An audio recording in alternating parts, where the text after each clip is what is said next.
research program. So please join me in welcoming Robin today.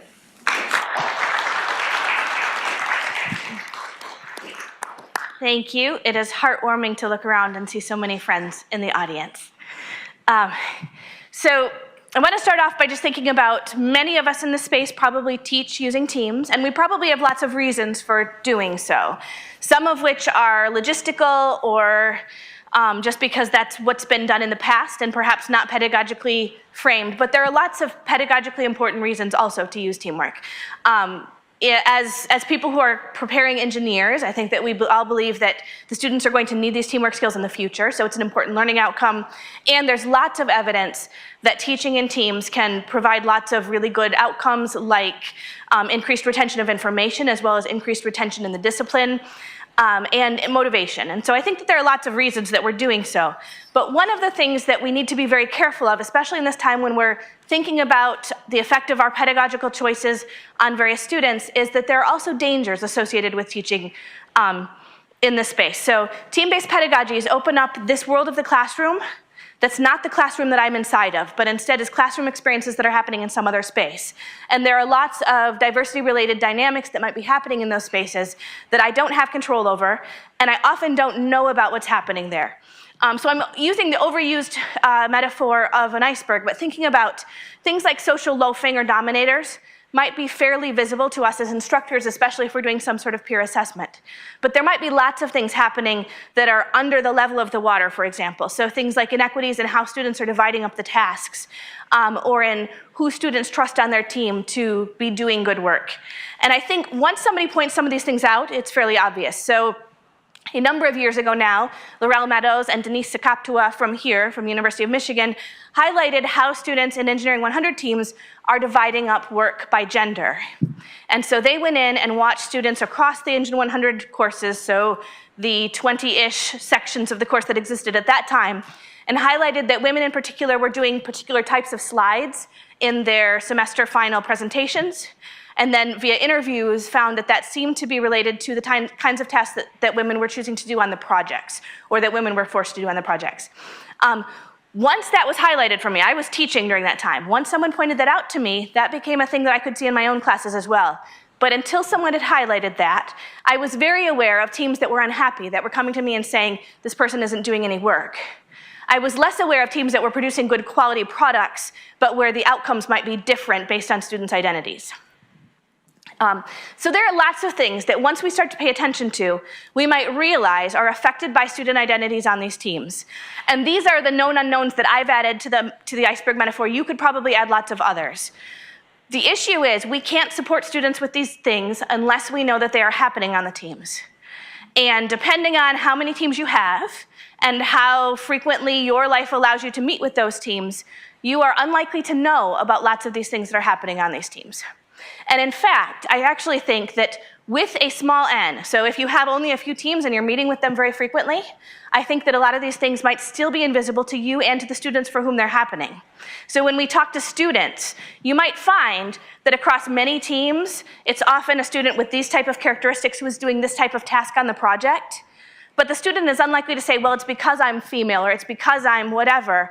And instead, they'll highlight the fact that they weren't on a robotics team in high school or something else. And it's only by looking at the system that we can see the systemic inequalities. And so it's really important that we try to think at that level, even as we're trying to improve our teaching at a more fine-grained level. So one of the initial projects that I started working on, and this is where I got to know Cindy well because she was one of the faculty advisors for my dissertation, was unequal sharing of ideas. So one of the things that was visible to me in the classroom was watching students get together and work and seeing that some students were very quiet in those spaces. This was often a gendered issue, but not entirely. And I had some hypotheses that I might be able to get better participation in those spaces by moving those conversations to an online space, to a synchronous chat space. So there's a lot of research on group communication and why people are quiet in those spaces. Some of that is the social loafing, and there are lots of ways that in the literature they'll tell you to address that. Felder and Brent talk about the mini lessons in class where you can sort of put students on notice that there are issues. You can use peer assessment to address that. But there are also things like production blocking. So if there are 5 or 6 of us talking and I'm slightly slower to respond, either because I'm thinking or because my cultural expectations about how long pauses are in conversation expect slightly longer pauses than someone else, I might never feel like I can get a word in edgewise. And also evaluation apprehension. So if I am suffering from my sense of belonging or I'm questioning my ability to exist in this space, I might be less comfortable saying something, especially something that might be unpopular. And synchronous chat should allow for better participation because of the decreased synchronicity, so multiple people can be typing at once. I don't need to have my idea before Kim in order to say my idea in that space, as well as the decreased social presence, so it's a little bit less intimidating because I'm not there exactly, if you will, and also because of the text-based nature. So I took 232 students who were on teams. These are in a few different sections of engineering 100. It was 65 women were represented in my sample and 31 students who the University of Michigan identifies as non-native speakers. They were 158 students on 37 teams that I had have a conversation in a synchronous chat space, and 73 students on 17 teams had a conversation, and it was audio recorded in a face-to-face space. And then students also did a reflection survey and team contribution surveys, CATME, which many of you might use. And looking at the transcripts, an important finding was the participation was more equal in that chat space. So this is, I think, a confusing graphic, and it's rotated for non-rhetorical reasons as well. But so what I want to highlight is that what you might expect here is a normal distribution. And the green produces sort of a normal distribution with lots of people in that center space participating at about average levels and not so many people out at the two tails. And in the blue, in the face-to-face condition, you can see a number of people who said less than 10% of as much as their teammates, and also a number of people who said more than twice as much as their teammates.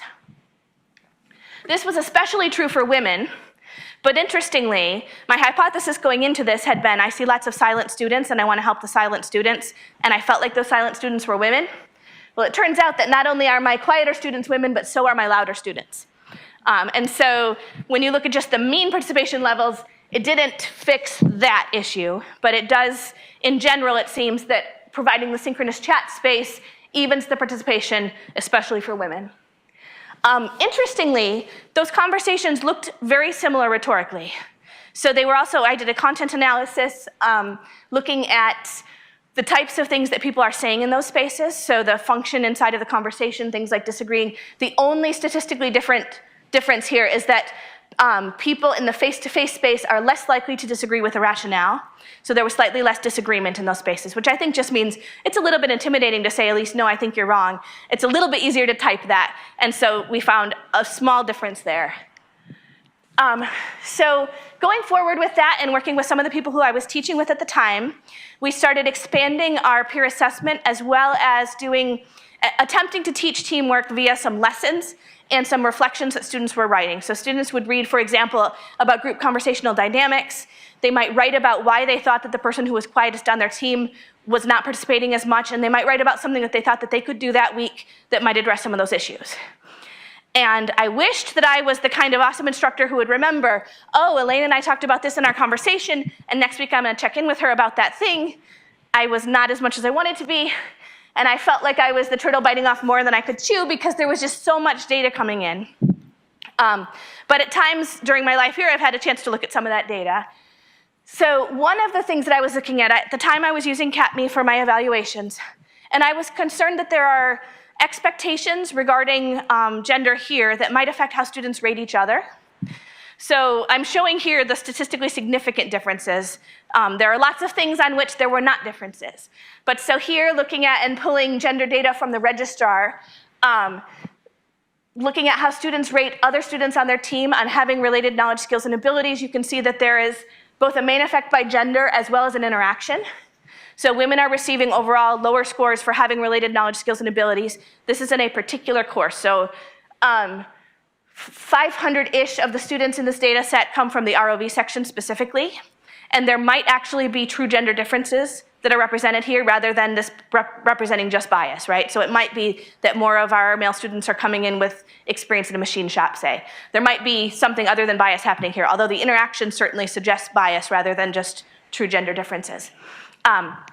So you can see the interaction where the peer rating that is received by women from men is significantly lower than the peer rating that women give each other. I also looked at satisfaction within the team. So CAPME asks a few questions at the end that are supposed to get at your happiness with your team experience. And I want to preface this by saying happiness is not really one of my goals for my teams. In fact, I think probably teams that experience some uncomfortable situations and that figure out how to navigate that, I think that that's one of the ways to get towards a learning goal of being a better teammate.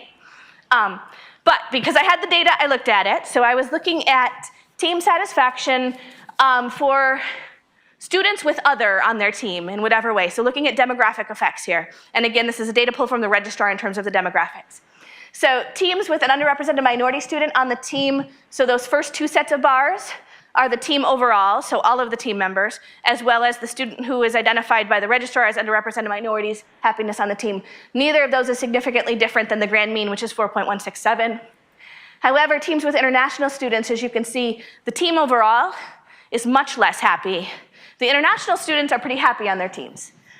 So this is something that I haven't done anything else with and I really need to, or someone needs to, because as you can see, there's something happening on our teams with international students, which might be a language issue, which is probably more likely an issue having to do with how we expect other people to student, and when those expectations are different than our teammates, how that plays out on the team.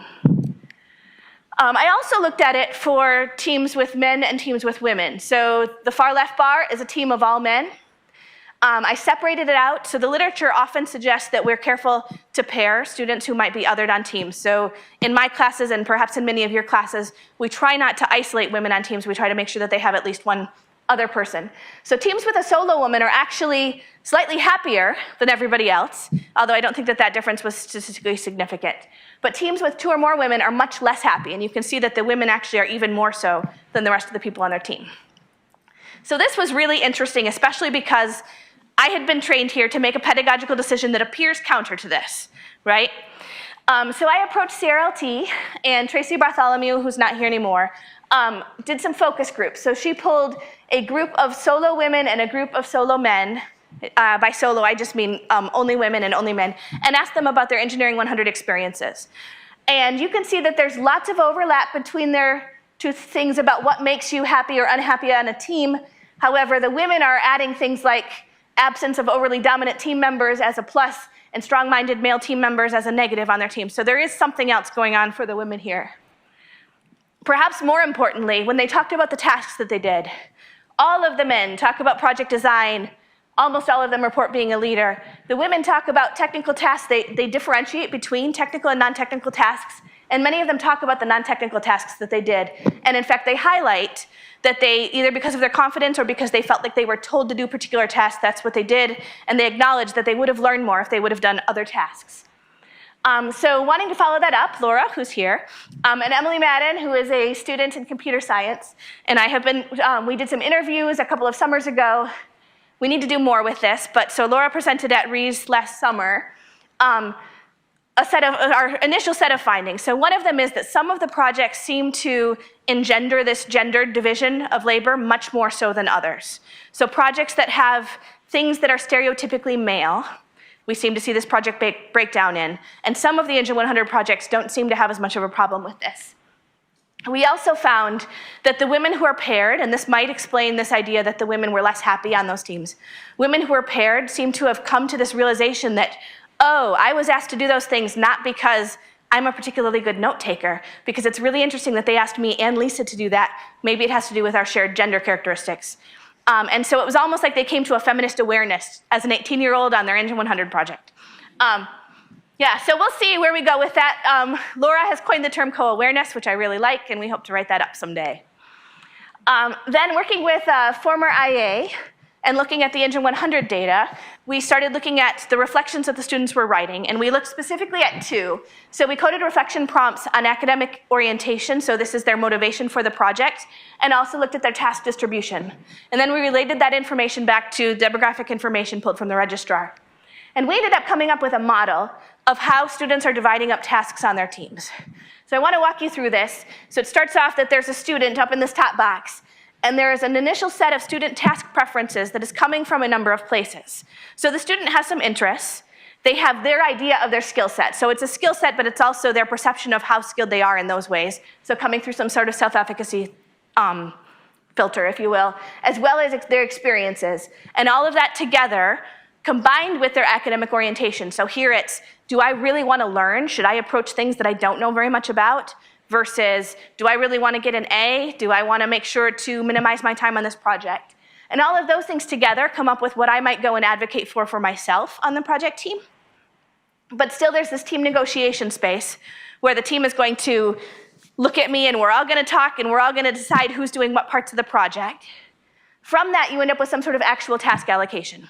And in an ideal world, at least for me as an instructor in a first-year course where I really want the students who have less experience to get more experience, it's supposed to sort of level the playing field, I would actually find students working in spaces that they're less comfortable. But I think often I don't. And importantly, this is a positive feedback loop. So whatever it is that you're doing in this first-year course is giving you new skills that you're going to take into your next class and into your next set of experiences as you divide up work in your sophomore year courses. And of course, this is particularly problematic at an institution like here, where we might have students come in with pre-existing differences in their first year that would just get bigger and bigger throughout the course of projects where students are able to divide and conquer like this. Specific quotes that made us think about some of these things. I won't read them to you, I'll let you read them, but basically students were writing about themselves and their teammates and how the team divided up work in ways that showed us that, for example, here, because this person had done a lot of that, and because the student had done a lot of building, or because he was interested in building, that's how that team divided up the work. Similarly here, this woman reports that she would have liked to do something like this, but this other person sounded like he knew what he was talking about, so let's defer to that. And instead, I'll do something that I know about, like the slide deck, because I did that in high school. And finally, so the academic orientation filter, I think that this is a place that we have actually an opportunity to try to nudge people in positive directions. So this particular woman says, I was thinking about doing that, but then my peer mentor told me it was really difficult, and I didn't want to mess up my teammates' grades. But I think that this is a space where we can make our spaces less riskful as a way of hopefully encouraging students to take risks and to try to learn the pieces that they don't already know about.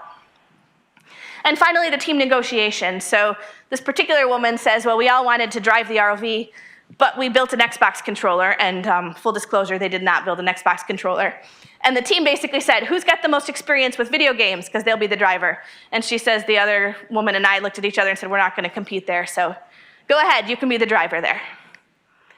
All right, so Betsy, who's also here in the audience, is a recent BME grad, and she took that and ran with that and said, well, that's really interesting, but that's all happening with real people, right? And those real people came in with real differences and experiences. Let's see whether we can replicate that. And so taking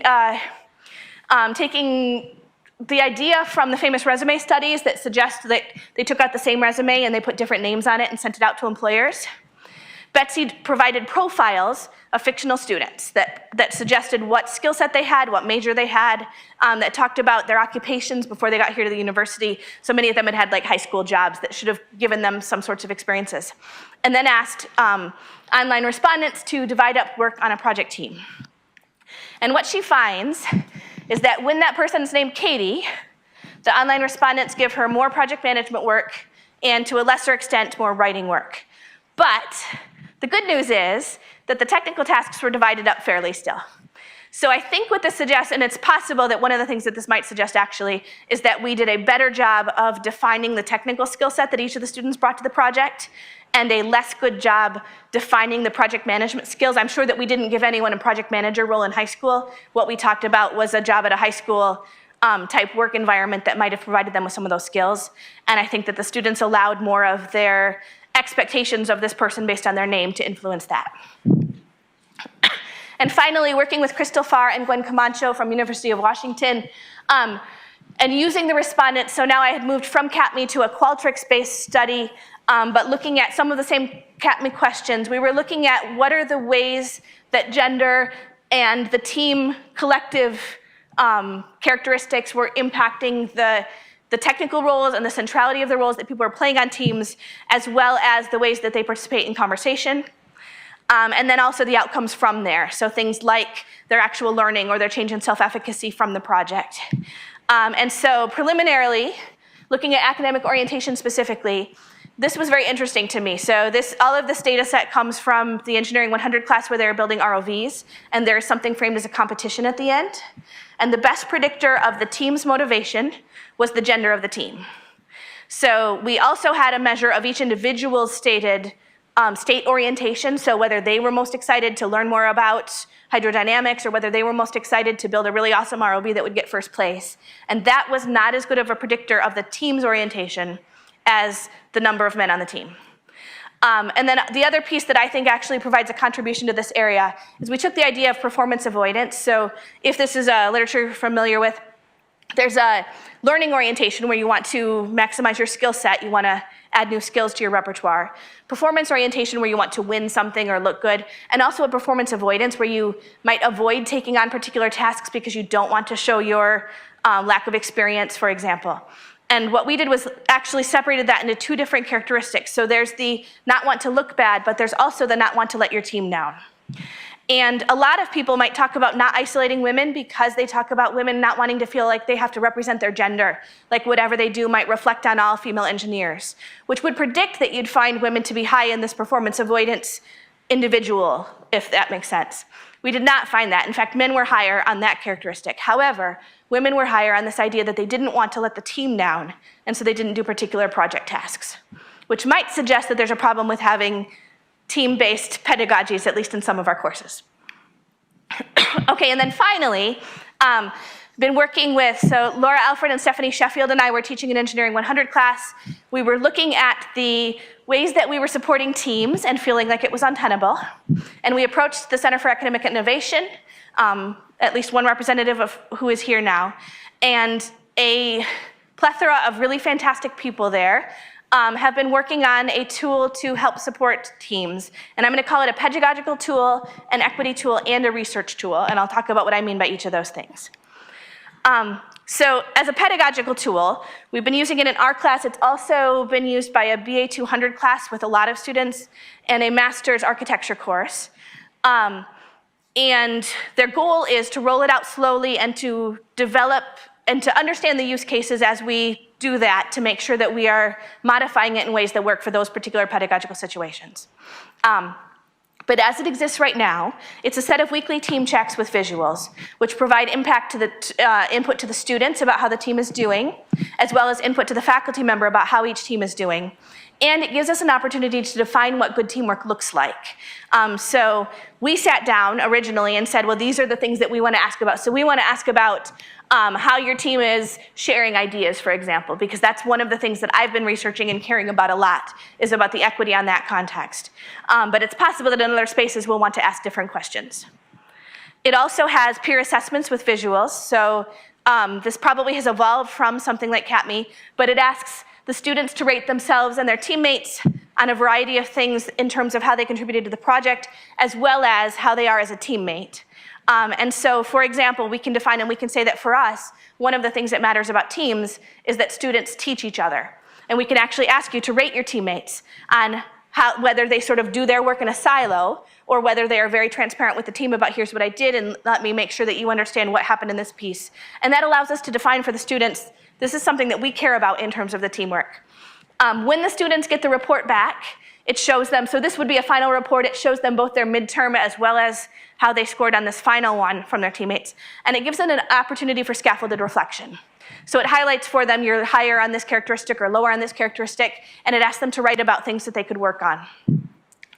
And then tailored lessons. So based on the team work, as well as any demographic information that we pull, we can decide this team would benefit from a lesson on X. And we have, looking at Molly, I don't know, 25 or so lessons maybe that include some topics like imposter syndrome, include other topics like group conversations or just logistics and meeting when you're all too busy. And so we can decide that this is a lesson that this team might benefit from.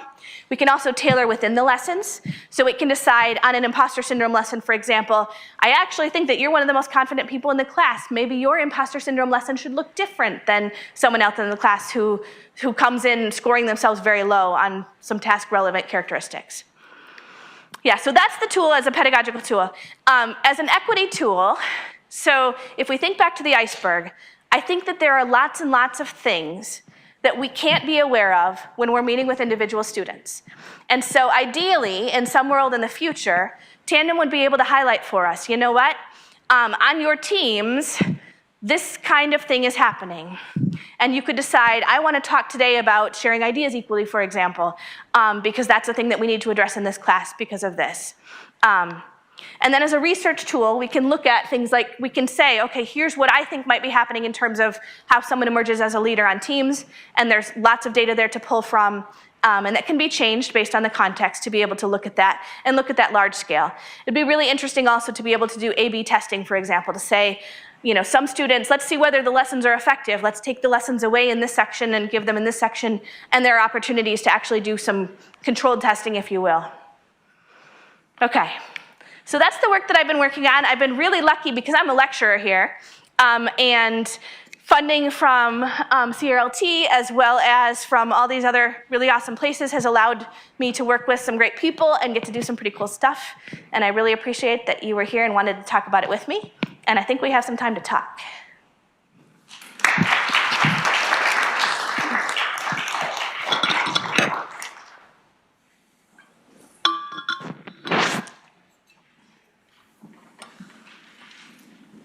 Anybody have questions?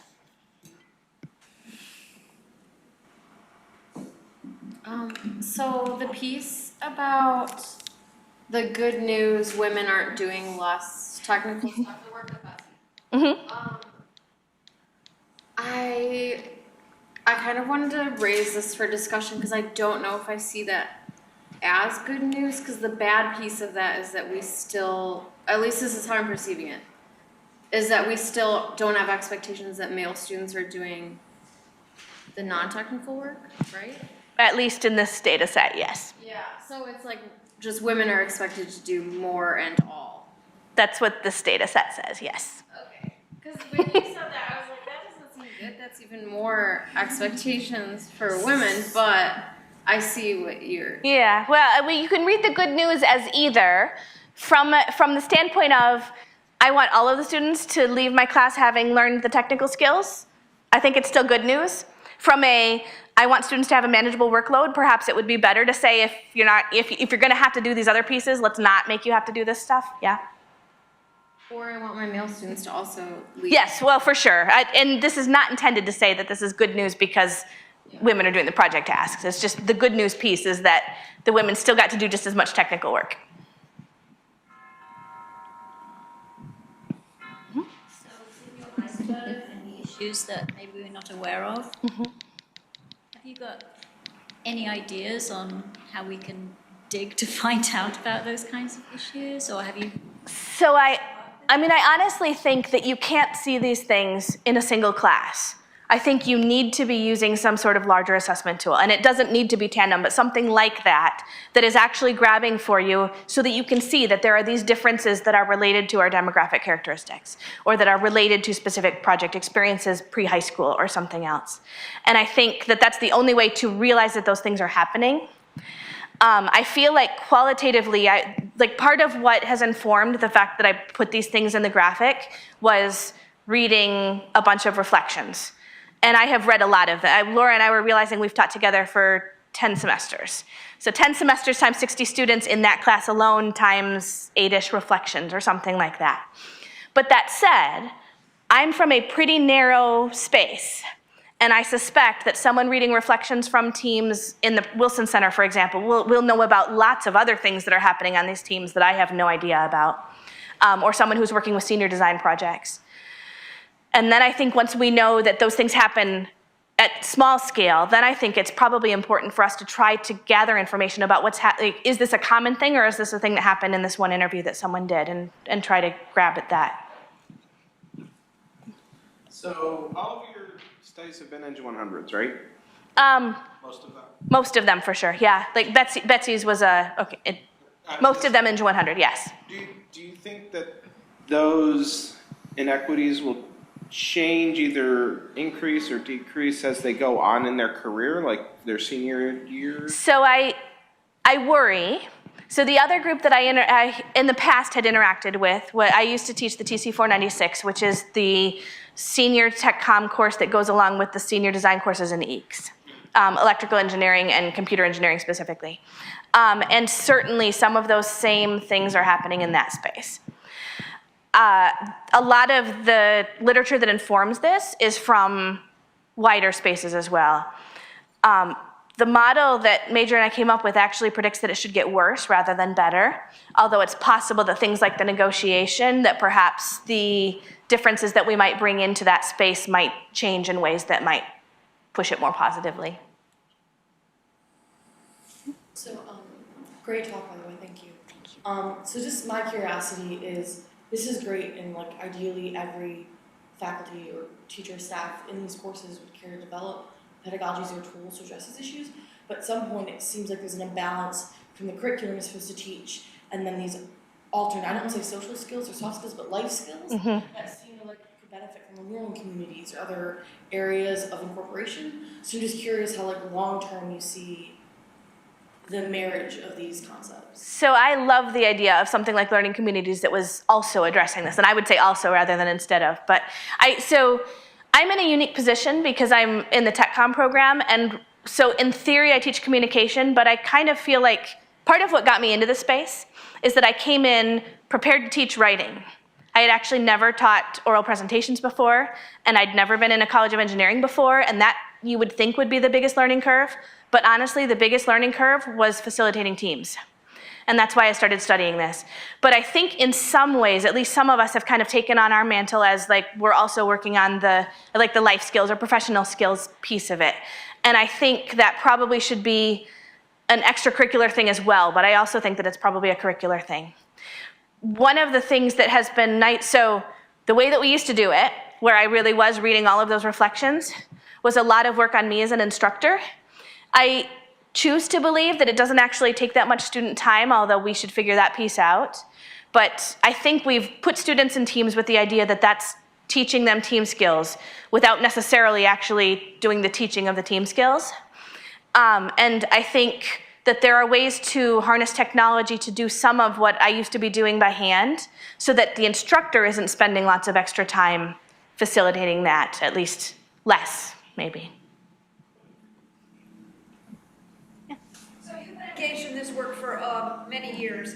I'm wondering if you've seen any change in how the students who are in the first year courses maybe approach working on teams, whether because of a change in what they've been doing or a change in the way the classes are being coordinated and run? So when I first got here, there were only a few courses that actually had the design build test component. We used to call them DBT. I'm trying to make it DBTC. So everybody, please use design build test communicate. But one of the biggest differences, actually, Trevian and I were talking about last week, Google Docs has definitely changed how students are sharing the communication work that's happening on the teams. So it used to be that one of the ways that my eyes were open to the gender imbalance was Leslie Olson took me into a debrief after a group and asked, who made the slides? And on every single team that had a woman, the woman raised her hand, or a woman raised her hand and said that she had started the slides. And other people may have contributed in pieces, but the person who started and sort of owned the slide deck. I actually think that that's a lot less common because now they're working from a template, everybody sort of owns the slide deck, it's a lot easier for everyone to add in their pieces. And now I think instead what's happening is I do my 4 slides, and Chris does his 4 slides, and James does his 4 slides, and we maybe don't even look at the other slides that other teammates made. but we kind of all own the slide deck. It also has messed up my data collection. So the example that I showed from my dissertation with the Google conversations that were happening, the technology changed during data collection. So there were sort of two conditions within that. Anyway, random aside about how research and the real world don't always go together. Yeah. When you were measuring in-person communication and Google communication, how did you determine what is considered speaking more or speaking less? Because maybe someone can talk for an hour but not contribute as much. So I took a cue from the linguistics literature. So each utterance was broken down into T units, which is a tensed verb plus all of the dependent clauses.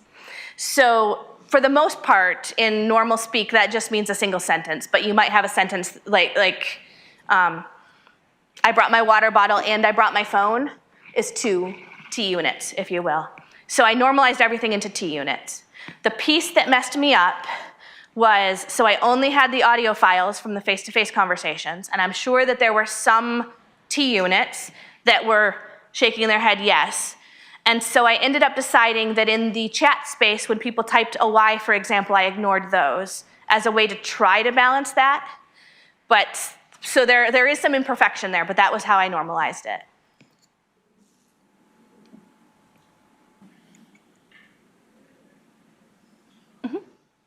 So I have less data than you, but I've also found that solo women on teams have the highest satisfaction.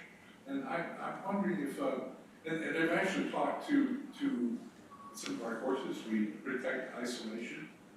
And I think that the women in particular are aware that we're manipulating teams, and I'm wondering if that could be a negative, that they're being treated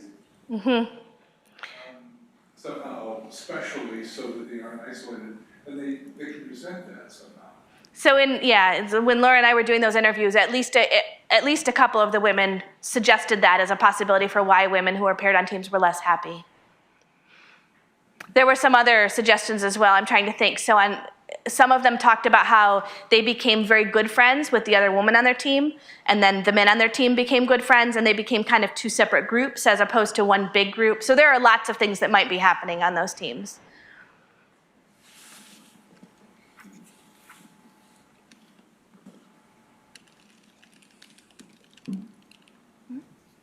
I remember from getting to teach with you for a couple of semesters that one thing about this tandem tool was getting the students to do the weekly check-ins and actually participate the way the tool is designed.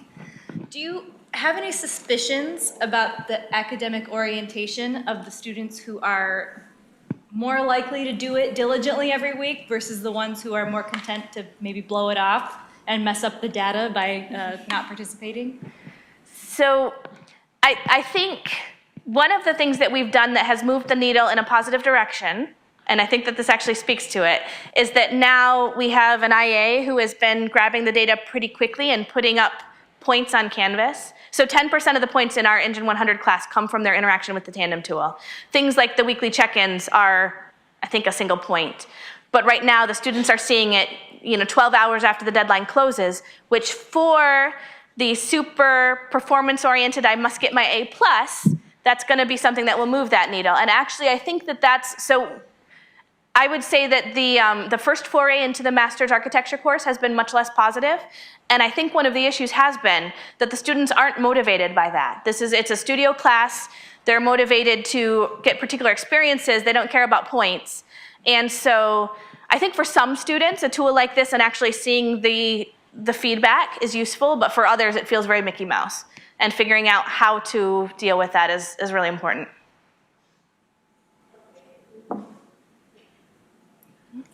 How would you flag certain conversations where one team member is trying to elicit information from a quiet person in the group? So Is that gender specific, perhaps? it definitely does happen. I have the luxury of in most of the spaces where I'm working with teams, they're pretty small classes.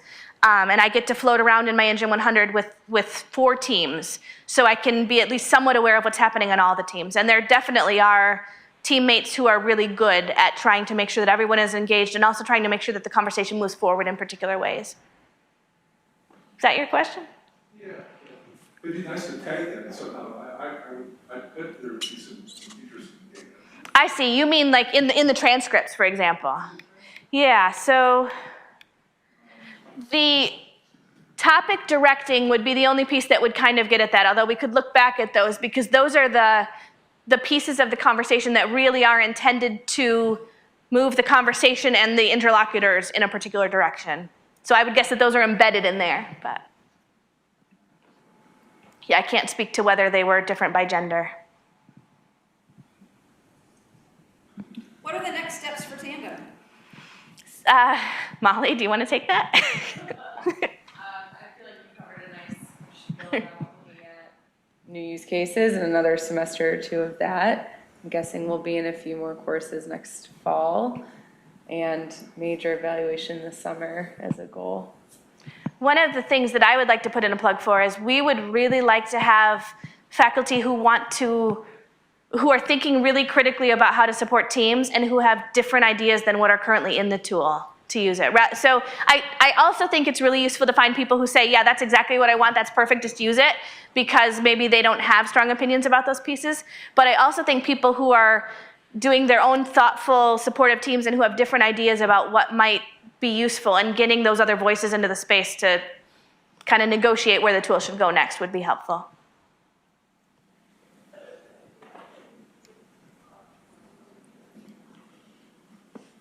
Do I get to say let's eat? Yeah, so thanks very much, Robin. Let's give Robin a